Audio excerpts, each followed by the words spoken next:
مدد حاصل کرو کس سے؟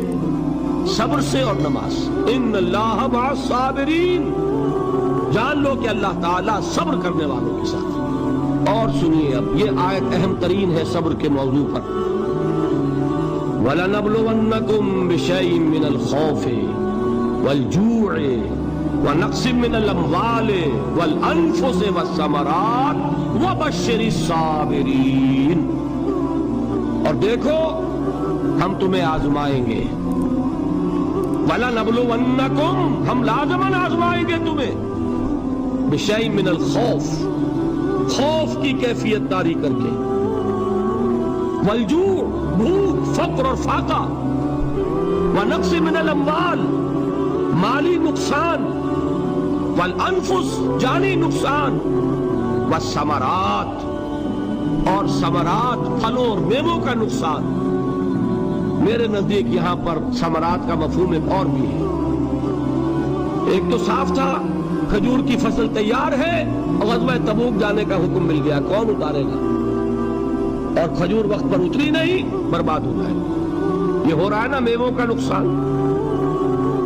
اور میرے نزدیک یہاں یہ بھی ہے، بسا اوقات بہت سی محنتوں کا نتیجہ انسان دیکھتا ہے کہ ضائع چلا گیا، میں نے 10 سال محنت کی، حاصل کوئی نہیں ملا۔ یہ ثمرات کیا ہے؟ محنتیں، محنتوں کے ثمرات کا ضیاع۔ کوشش آپ نے کی، قسمت کی خوبی دیکھی ہے، ٹوٹی کہاں کمن، 2-4 ہاتھ جب کے لبے بام رہ گئے۔ Be prepared.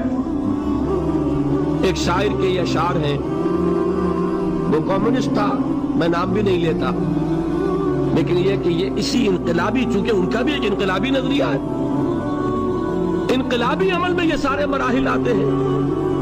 کوئی سیٹ بیک آیا، فرض کیجئے کوئی ناکامی ہو گئی، تو اپنے ساتھیوں کو دل بدھانے کے لیے یہ فصل امیدوں کی ہمدم اس بار بھی غارت جائے گی، سب محنت صبح و شاموں کی اب کے بھی اکارت جائے گی۔ میرے نزدیک یہ ثمرات کا جو لفظ یہاں آیا ہے، وَنَقْصٍ مِّنَ الْأَمْوَالِ وَالْأَنفُسِ وَالثَّمَرَاتِ، سب محنت صبح و شاموں کی اب کے بھی اکارت جائے گی۔ دھرتی کے کونوں کھدروں میں پھر اپنے لہو کی کھاد بھرو، پھر مٹی سینچو اشکوں سے، پھر اگلی رت کی فکر کرو، پھر اگلی رت کی فکر کرو، جب پھر ایک بار اجڑنا ہے، ایک فصل پکی تو بھر پایا، تب تک تو یہی کچھ کرنا ہے۔ ایک مقصد ہے سامنے، انقلاب برپا کرنا ہے۔ ایک کوشش ناکام ہو جائے کوئی پرواہ نہیں، نیکسٹ، پھر تیار رہو ناکامی کے لیے۔ ایسا نہ ہو جو انگریزی میں کہتے ہیں hope for the best but be prepared for the worst. ایسا نہ ہو کہ دوسری مرتبہ ناکام ہو کے بددل ہو جاؤ، تمہاری ہمتیں جواب دے جائیں، نہیں، پہلے سے تیار رہو کہ دوسری مرتبہ بھی ناکامی آئے تو آئے، لیکن جب تک کہ کامیابی حاصل نہیں ہوتی ہمیں یہ کام کیے تھے۔ صبر کا مادہ نہیں ہوگا تو آپ کام نہیں کر سکیں گے۔ اور اسی کا ایک دوسرا رخ ہے، جب آپ دعوت حق کے لیے کھڑے ہوں گے، پہلا قدم کیا آتا ہے؟ استہزاء، تمسخر، مذاق اڑانا، جس کی میں مثال اب دینا چاہتا ہوں محمد الرسول اللہ صلی اللہ علیہ وسلم کی شخصیت سے۔ دیکھیے ہم کیا اور ہماری بساط کیا، ہم کیا مبلغ ہوں گے، کیا داعی ہوں گے، ہمارے اپنے دامن پر داغ ہوتے ہیں، لیکن یہ کہ محمد الرسول اللہ کے دامن پر کوئی داغ تھا؟ ان کو تو سارے مکے والے الصادق الامین کہتے تھے، نہایت محبوب شخصیت تھے، ان کے لیے تو جا صادق، جا الامین، یہ الفاظ سننے میں آتے تھے، آنکھوں کا تارا۔ لیکن جب آپ نے دعوت اب شروع کی، اب قرآن مجید میں دیکھیے، کسی نے کہا مجنون ہو گئے، دماغ خراب ہو گیا، پاگل ہو گئے، اجی شاعر ہیں، کچھ شعر جوڑ لیتے ہیں، ہم پر بہت جماتے ہیں۔ کسی نے کہا ساحر ہے، تو جادو سیکھ لیا۔ یہاں تک کہ ایسے بدبخت بھی پیدا ہوئے، قرآن میں ہے ساحرun کذاب، سحر کرنے والا جادوگر نہایت جھوٹا۔ یہ الفاظ کہے جا رہے ہیں کس کی شان میں؟ محمد الرسول اللہ صلی اللہ علیہ وسلم۔ قرآن میں نقل کیا گیا، یا ایھا الذی نزل علیہ الذکر انک لمجنون۔ کبھی آپ نے اس کا ترجمہ سوچا؟ اے وہ شخص دیکھیے تصور کیجئے حضور جا رہے ہیں، تشریف لے جا رہے ہیں، کسی دعوت میں ہے، تبلیغ میں، یا ویسے ہی تشریف لے جا رہے ہیں، اور کوئی ایک جمگھٹا ہے لوگوں کا، ادھر سے فقرہ آتا ہے، تیر کی طرح لگتا ہے دل میں جا کر محمد کے صلی اللہ علیہ وسلم۔ اے وہ شخص جس کا یہ خیال ہے کہ اس پر کوئی ذکر نازل ہو رہا ہے، ہمارے خیال میں تو تمہارا دماغ خراب ہو گیا۔ یا ایھا الذی نزل علیہ الذکر انک لمجنون، کہا کہ نہیں؟ اور یہ نہ سمجھیے کہ حضور صلی اللہ علیہ وسلم کے قلب مبارک کو تکلیف نہیں ہوتی تھی۔ میں قرآن سے ثابت کروں گا، میں کہیں کوئی کہانیاں بیان نہیں کرنا چاہتا۔ قرآن نے کہا وَلَقَدْ نَعْلَمُ أَنَّكَ يَضِيقُ صَدْرُكَ بِمَا يَقُولُونَ، اے نبی ہمیں خوب معلوم ہے صلی اللہ علیہ وسلم کہ جو کچھ یہ لوگ کہہ رہے ہیں اس سے آپ کا سینہ بھجتا ہے، یہ جو گھٹن ہوتی ہے، صدمہ ہوتا ہے۔ انکا یضیق صدرک بما یقولون، ہمیں خوب معلوم ہے کہ جو کچھ یہ باتیں آپ کو سننی پڑ رہی ہیں، یہ کڑوی کسیلی باتیں، یہ جو فقرے چست ہو رہے ہیں، استہزاء ہو رہا ہے، تمسخر ہو رہا ہے۔ سورہ ہجر میں ہے، ایک جگہ کھڑے ہوئے لوگ قرآن کا مذاق اڑا رہے ہیں، بھائی فلاں آیت تم لے جانا، فلاں آیت میری ہوگی، اس کے ٹکڑے کر رہے ہیں، اس کے ٹکڑے حصے بکھرے کر کے ڈیما بنا کر ان آیات کا تمسخر اڑا رہے ہیں۔ ایک جگہ قرآن مجید میں مذکور ہے کہ فرشتوں کا مذاق اڑ رہا ہے، بھائی یہ دیکھو محمد نے کہا ہے صلی اللہ علیہ وسلم کہ جہنم پر تو کل 19 فرشتے ہیں، علیہا 19 قرآن میں آیت نازل ہوئی۔ ایک پہلوان کہتا بھائی 10 کو تو میں سنبھال لوں گا، باقی 9 کا تم انتظار کر دو۔ یہ باتیں آ رہی ہیں حضور کے کانوں میں، کلام الہی کے ساتھ کیا سلوک ہو رہا ہے، مجھ پر کیا فقرے جست کیے جا رہے ہیں، مجھ پر جس طریقے سے استہزاء اور تمسخر کا رویہ اختیار کیا گیا ہے، دل بھج رہا ہے، دل میں صدمہ ہے۔ دیکھیے سورہ نون ہے، اور میرے نزدیک یہ دوسری وحی ہے جو حضور پر نازل ہوئی ہے، اس کی ابتدائی آیات، نون والقلم وما یسطرون ما انت بنعمت ربک بمجنون وان لک لاجرا غیر ممنون وانک لعلی خلق عظیم فستبصر ویبصرون بأیکم المفتون ان ربک هو یعلم بمن ضل عن سبیلہ وهو اعلم بالمہتدین۔ نون قسم ہے قلم کی اور جو کچھ یہ لکھتے ہیں، اے نبی آپ اپنے رب کی نعمت سے مجنون نہیں ہیں۔ یہ کیوں کہا جا رہا ہے؟ حضور کو جو صدمہ پہنچا ہے وہی نازل ہوئی ہے دل جوئی کے لیے، تسلی کے لیے۔ آپ کیوں برا منا رہے ہیں؟ اے نبی آپ کیوں صدمہ اور رنج اور اندوہ محسوس کر رہے ہیں؟ ان بدبختوں کے کہنے سے کوئی آپ مجنون ہو جائیں گے؟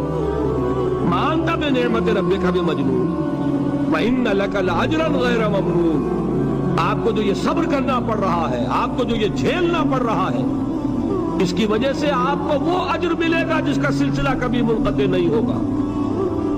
وَإِنَّكَ لَعَلَىٰ خُلُقٍ عَظِيمٍ، اور اے نبی آپ تو خلق عظیم کے حامل ہیں۔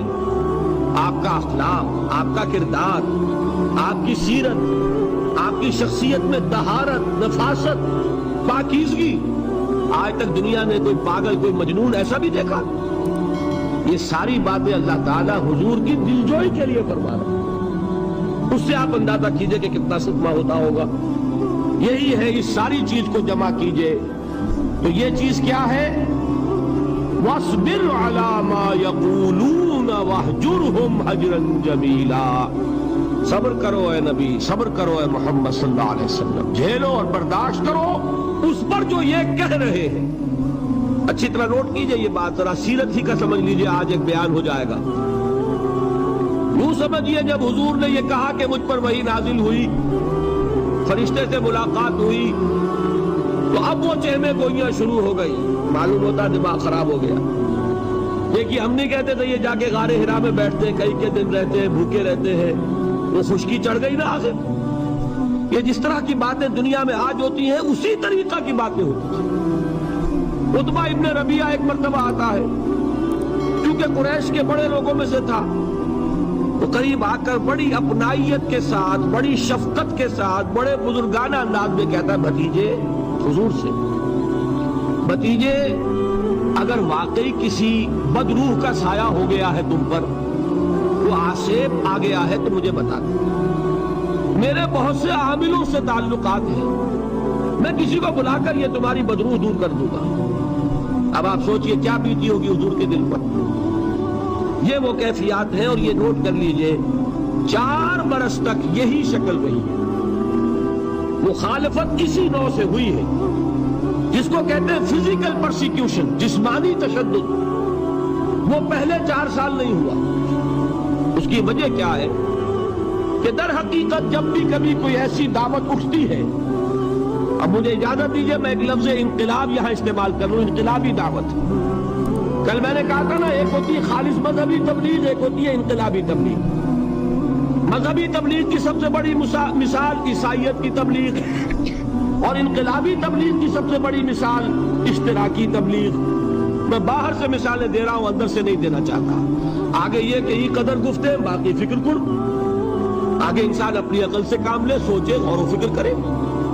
تو یہ انقلابی تبلیغ تھی محمد الرسول اللہ صلی اللہ علیہ وسلم۔ اور انقلابی تبلیغ کے اندر یہ بات جان لیجئے کہ پہلا رد عمل جو ہوتا ہے معاشرے کا، وہ یہ ہوتا ہے کہ کوئی ایسی بات گھبرانے کی نہیں ہے، ایک آدمی کا دماغ خراب ہو گیا ہے اور کچھ سر پھرے قسم کے چند نوجوان اس کے ساتھ ہیں، ایسی کیا بات ہے گھبرانے کی؟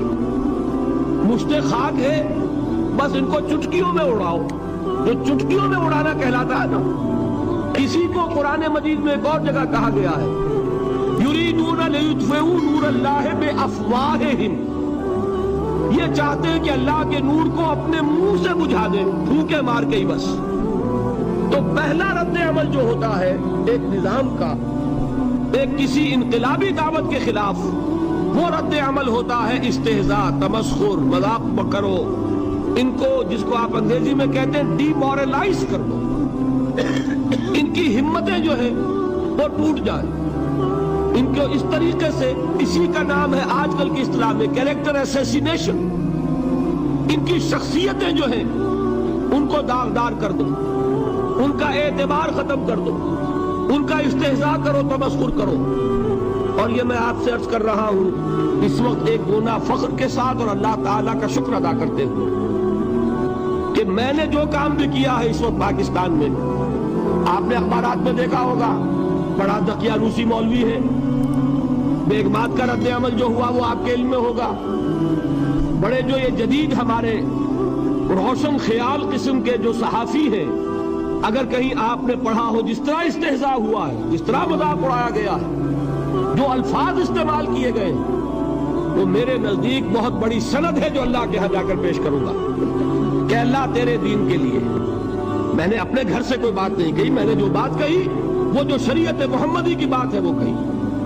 اگر اپنی طرف سے کہیں ہو، کوئی اضافہ کیا ہو، تو اللہ تعالیٰ کی پھٹکار ہو مجھ پر اور لعنت ہو مجھ پر۔ لیکن اگر میں نے وہی کچھ کہا جو شریعت محمدی کا تقاضا ہے اور قرآن اور سنت کی بات ہے، تو پھر اگر مجھے کسی نے پاگل کہا اور کسی نے دقیانوسی کہا اور کسی نے اور فقرہ جست کیا، تو میں اس کے لیے، میں تو سمجھتا ہوں میرے لیے وہ سند ہے جو اللہ تعالیٰ کے ہاں میں جا کر پیش کروں۔ اور یہ جان لیجئے کہ وہی بات ہوتی ہے ہمیشہ، ہسٹری ریپیٹس اٹسیلف۔ وہ بات کریں گے جو حضور نے کی تھی، وہی رد عمل سامنے آئے گا جو اس وقت آیا۔ اس لیے کہ یہ تو جو انسانی مزاج ہے وہ نہیں بدلا، معاشرے کا انداز نہیں بدلا، وہ جو کام ہوگا اس کا رد عمل ابتدائی وہی ہوگا۔ اور اس میں در حقیقت امتحان ہوتا ہے صبر کا۔ کیا دل شکستہ ہو کر بیٹھ رہے گا انسان؟ ہمت جواب دے جائے گی، کمر ٹوٹ جائے گی، قوت ارادی اور عزیمت جو ہے مزمحل ہو جائے گی، پھونکوں سے چراغ بجھ جائے گا۔ یہ جو میں نے آیت آپ کو سنائی تھی، اس کا بڑی خوبصورت کے ساتھ ترجمہ کیا ہے مولانا ظفر علی خان نے کہ نور خدا ہے کفر کی حرکت میں خندہ زن، پھونکوں سے یہ چراغ بجھایا نہ جائے گا۔ یریدون لیطفئوا نور اللہ بافواہہم واللہ متم نورہ ولو کرہ الکافرون، یہ چاہتے ہیں کہ اپنے منہ کی پھونکوں سے اللہ کے نور کو بجھا دیں، حالانکہ اللہ تعالیٰ تو اپنے نور کا اتمام فرما کر رہے گا۔ خائن کافروں کو کتنا ہی ناگوار ہو۔ اس کی ترجمانی ہے نور خدا ہے کفر کی حرکت پہ خنددن، پھونکوں سے یہ چراغ بجھایا نہ جائے۔ بہرحال اس مرحلے پر میں نے آپ کو 2 صبر بتائے۔ صبر کس چیز سے؟ اپنا کیریئر دنیاوی جو بھی آپ حاصل کر سکتے تھے۔ ذہین آدمی ذہانت لگائے گا تو دین کی دعوت دے گا ایٹ دی انٹلیکچوئل لیول، اور یہ بات جان لیجئے کہ یہ چیز دنیا میں کسی کمائی کا ذریعہ نہیں بن سکتی، اسے قربانی دینی پڑے گی کیریئر کی، اپنے مفادات کی، تب کام کر سکے گا۔ عام آدمی وقت لگائے گا، صلاحیتیں صرف کرے گا، اپنی وہی اس وقت سے اور توانائی سے پیسہ بنا سکتا تھا۔ آج کل تو آپ کو معلوم ہے کہ بڑی سادی ہو گئی ہے یہ حساب کتاب کی بات، بہت سادہ۔ ایک انسکلڈ لیبرر کا 1 گھنٹہ برابر ہے اتنے روپے کی، ایک سکلڈ لیبرر کا 1 گھنٹہ برابر ہے اتنے روپے کی۔ آپ تو ہر چیز کاؤنٹ کر سکتے ہیں، میئر کر سکتے ہیں۔ جو شخص 1 گھنٹہ لگا رہا ہے اس نے کوئی پیسہ خرچ کیا ہے، اسی وقت کو لگا کر وہ پیسہ بنا تھا، اسی ذہانت اور صلاحیت سے وہ کمائی کرتا۔ ادھر لگایا تو وہ جو کمی ہو رہی ہے اس کو برداشت کرنا، اس کو جھیلنا اور خوش دلی سے برداشت کرنا، یہ سمجھنا کہ در حقیقت یہ سب کچھ کیا ہے کہ اللہ تعالیٰ کے ہاں اس کا اجر و ثواب ملے گا۔ یہ صبر کا ایک رخ، اور استہزاء ہو، تمسخر ہو، مذاق اڑے، فکرے چست ہو، دقیانوسی کہا جائے، ریئیکشنری کہا جائے، یہ بڑے ریئیکشنری ہے، یہ بڑے پچھلے زمانے کے لوگ ہیں، اگلے وقتوں کے ہیں یہ لوگ، انہیں کچھ نہ کہو، جو کہا جائے سنو۔ وَاصْبِرْ عَلَى مَا يَقُولُونَ وَاهْجُرْهُمْ هَجْرًا جَمِيلًا، اور صبر کیجئے محمد صلی اللہ علیہ وسلم۔ دیکھیے کوئی پہلو ایسا نہیں ہے جس میں ہمیں ہدایت قرآن مجید سے اور سیرت محمد صلی اللہ علیہ وسلم سے ملنا ہے۔ اگر اللہ تعالیٰ مقام دعوت پر فائز ہونے کی توفیق عطا فرما دے تو جو مرحلے پیش آئیں گے وہ آپ کو نظر آ جائیں گے سیرت محمدی میں صلی اللہ علیہ وسلم، اور اس وقت حضور سے جو کہا گیا اس سے آپ کے دل پر بھی، اس کے زخمی جو آپ کا دل ہے، آپ کے احساسات ہیں، اس پر مرہم رکھا جائے گا۔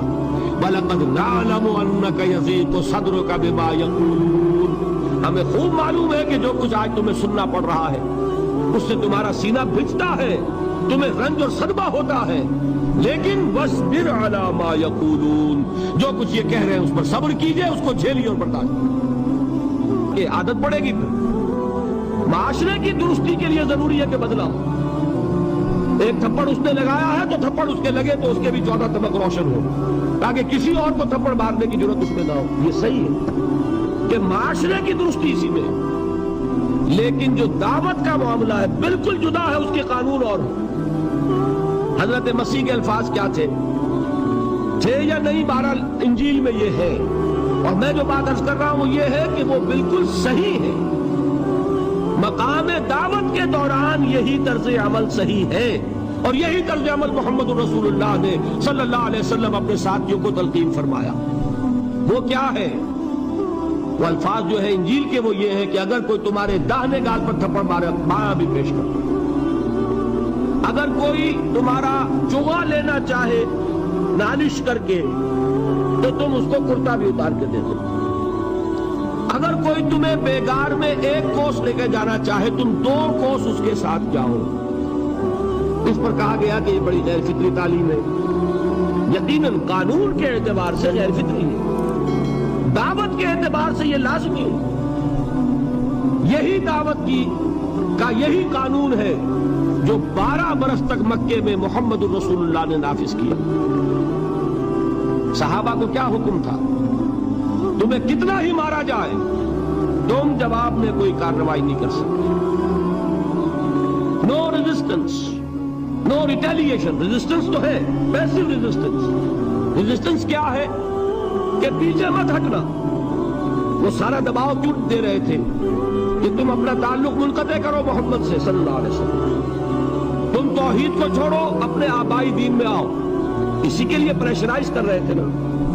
حضرت بلال کو مار رہا ہے امیہ ابن خلف، حضرت خباب بن الارت رضی اللہ تعالیٰ عنہ کو دہکتے ہوئے انگارے زمین میں بچھا کر، اور اس کے اوپر ننگی پیٹھ لٹا دیا گیا۔ آپ ذرا تصور کیجئے، ایک شخص دیکھ رہا ہے کہ دہتے ہوئے انگارے بچھائے جا رہے ہیں، یہ میرے لیے تیار کیے جا رہے ہیں، اور پھر حکم دیا جاتا ہے کرتا اتار دو، کرتا اتار دیتا ہے، لیٹ جاؤ، لیٹ جاتا ہے۔ کیوں؟ بڑی غیر فطری بات ہے یہ تو۔ اسے ہاتھ پاؤں مارنے چاہیے۔ ایک آدمی ڈیسپریٹ ہو جائے تو آپ کو معلوم ہے اس کے اندر طاقت بہت آ جاتی ہے۔ اسے نظر آ رہا ہو کہ مجھے تو بھون دیں گے، کباب بنا دیں گے، تو اگر اسے اجازت ہو 2-4 کو مار کر مرے گا۔ اجازت نہیں۔ محمد نے ہاتھ باندھ دیے صلی اللہ علیہ وسلم، تمہیں اجازت نہیں ہاتھ اٹھانے کی۔ یہ بعد میں سورہ نساء میں یہ الفاظ نازل ہوئے کہ اے مسلمانوں، ایک زمانہ یہ تھا کہ تمہیں حکم تھا کفوا ایدیکم، اپنے ہاتھ بندھے رکھو، you are not allowed to retaliate, ڈٹے رہو، جمے رہو، کھڑے رہو، صبر کرو، جھیلو، برداشت کرو، پیچھے نہ ہٹنا، نہ محمد کے دامن کو چھوڑنا صلی اللہ علیہ وسلم، نہ توحید کا دامن چھوڑنا، لیکن ہاتھ اٹھانے کی اجازت۔ بتائیے کہاں گیا قانون؟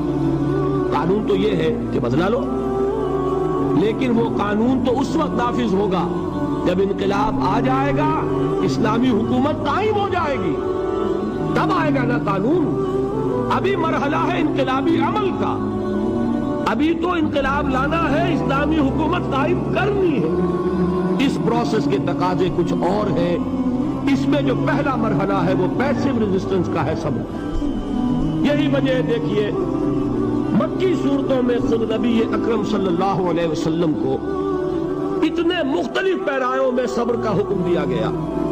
کچھ مثالیں میں دے چکا ہوں، وَلِرَبِّكَ فَاصْبِرْ، اسی طریقے سے وَاصْبِرْ كَمَا صَبَرَ أُولُو الْعَزْمِ مِنَ الرُّسُلِ، اے نبی صبر کیجئے جیسے کہ صبر کیا ہمارے اولو العزم رسولوں نے۔ وَاصْبِرْ وَمَا صَبْرُكَ إِلَّا بِاللَّهِ، اے نبی صبر کیجئے، اور آپ کا صبر تو اللہ ہی کے سہارے ہے۔ وَاصْبِرْ لِحُكْمِ رَبِّكَ، یہ سورہ نون جس کی ابتدائی آیات میں نے آپ کو سنائی، نون والقلم وما يسطرون ما انت بنعمت ربك بمجنون، اس کا اختتام کیا ہوتا ہے؟ وَاصْبِرْ لِحُكْمِ رَبِّكَ وَلَا تَكُنْ كَصَاحِبِ الْحُوتِ إِذْ نَادَىٰ وَهُوَ مَكْظُومٌ، اے نبی صبر کیجئے اپنے رب کے فیصلے کا، انتظار کیجئے، اور اس مچھلی والے کے مانند نہ ہو جائیے۔ مچھلی والا کون؟ حضرت یونس علیہ السلام۔ مچھلی والے نے اپنے دینی حمیت اور غیرت جو تھی اس کی وجہ سے اللہ کے حکم کا انتظار نہیں کیا، اپنی قوم کو چھوڑ کر چل دیا۔ نبی کا، رسول کا یہ معاملہ ہوتا ہے، جیسے کہ آپ کو معلوم ہے کوئی افسر ہے کسی حکومت کا، وہ اپنی پلیس آف ڈیوٹی کو نہیں چھوڑ سکتا، he must stick to his place of duty۔ بڑے افسرز کے لیے تو یہ بہت اہم بات ہے، جو اے رسول جہاں آپ کو ہم نے تعینات کیا ہے آپ وہاں سے ہل نہیں سکتے، کہ ذرا مخالفت ہوئی، لوگوں نے فکرے تست کیے اور آپ کہیں اور چل دیے، دفع ہوئیے، یہ بات نہیں سننا چاہتے، میں کسی اور کو سناؤں گا، ہو سکتا ہے نا، ہم تو کرتے ہیں نا یہ، اس لیے کہ ہمیں تو اللہ نے کہیں تعینات تو نہیں کیا نا۔ اگر ایک جگہ کے لوگ بات نہیں سنتے، چلو بھائی ہم کہیں اور جائیں گے، وہاں بات سنائیں گے۔ لیکن رسول کا معاملہ ہوتا ہے جو اس کی پلیس آف اپوائنٹمنٹ ہے، he cannot leave his place without the express permission of Allah subhanahu wa ta'ala۔ آپ نے یہ سنا ہوگا، سیرت کی تقاریر میں پڑھا ہوگا کہ مدینے کی طرف ہجرت کی اجازت حضور نے تمام صحابہ کو دے دی، خود منتظر رہے جب تک کہ اللہ کی طرف سے اجازت نہیں آتی۔ حضرت ابوبکر پوچھتے رہتے تھے حضور اجازت آ گئی کہ نہیں؟ ابھی نہیں آئی۔ حضور اذن آ گیا؟ نہیں آیا، ابھی نہیں آیا۔ حبشہ کی طرف سب کو بھیج دیا، اجازت دے دی، جو جانا چاہے چلا جائے۔ حضور کی صاحبزادی جو حضرت عثمان کے نکاح میں تھی وہ بھی ہجرت کر رہی، لیکن حضور تو نہیں گئے۔ رسول نہیں چھوڑ سکتا اپنی جگہ کو، یہاں تک کہ تمام تقریباً صحابہ چلے گئے، حضور رہ گئے، حضرت ابوبکر رہ گئے، حضرت علی رہ گئے، اور حضرت ابوبکر پوچھ رہے ہیں بار بار اجازت آئی یا نہیں؟ نہیں، ابھی نہیں آئی۔ حضرت عائشہ نے واقعہ بیان کیا کہ ایک روز اچانک دوپہر کے وقت ہم نے دیکھا کہ حضور نے اپنے پورے جسم کو ڈھانپا ہوا ہے، چہرے کو بھی کپڑے میں ڈھانکا ہوا ہے اور تشریف لا رہے ہیں۔ یہ اس میں تعجب کی بات یہ کہ عرب میں آج بھی آپ کو معلوم ہے کہ یہ چیز جو ہے ان کی روایات کے خلاف ہے کہ دوپہر کے وقت کوئی کسی سے ملنے جائے۔ یہ وقت جو ہے قیلولے کا ہے، آرام کا ہے۔ آج کل وہ عصر اور ظہر کے مابین کا وقفہ، تو این ٹھیک دوپہر کے وقت تشریف لائے حضور۔ آپ نے آ کے حضرت ابو بکر سے فرمایا کہ اجازت آ گئی ہے۔ اس میں ایک قصہ تھوڑا سا اور بتا دوں، بہت دلچسپ ہے اور بہت ہمارے لیے سبق آموز ہے۔ حضرت ابو بکر نے بہت خوش ہو کر ایک بات کہی، حضور میں نے 2 اونٹنیاں تیار کی ہوئی ہیں۔ یعنی اب آپ وہ تو سوچتے تھے نا شاباش ملے گی، کہ میں نے تیاری کی ہوئی ہے، میں نے 2 اونٹنیوں کو خوب کھلا پلا کے فربا کیا ہوا ہے، بڑی توانا ہے تاکہ ہم تیزی کے ساتھ سفر کر سکیں۔ حضور نے توقف کیا، فرمایا ہاں ٹھیک ہے، 1 اونٹنی میں استعمال کروں گا لیکن میں اس کی قیمت ادا کروں گا۔ حضرت ابو بکر کی آنکھوں میں آنسو آئے، روتے ہوئے کہا حضور مجھ سے یہ مغایرت، کیا یہ جان اور مال کسی اور کے لیے ہے؟ آپ مجھ سے بھی کہہ رہے ہیں میری اونٹنی جو ہے وہ بھی بلا معاوضہ آپ قبول نہیں فرما رہے۔ یہ ہے محمد الرسول اللہ کی غیرت اور حمیت کا۔ ہمارا معاملہ جو ہے دین کی دعوت و تبلیغ کے اعتبار سے بالکل کچھ مختلف بنا ہوا ہے، اسی لیے وہ عزت نہیں، وہ وقار نہیں۔ یہاں یہ حال ہے کہ حضور کے خسر ہیں، جانثار ہیں، یار غار ہیں، سب کچھ ہے، لیکن وہاں بھی یہ معاملہ ہے کہ ٹھیک ہے اونٹنی کی قیمت ادا کریں۔ بہرحال میں جو عرض کر رہا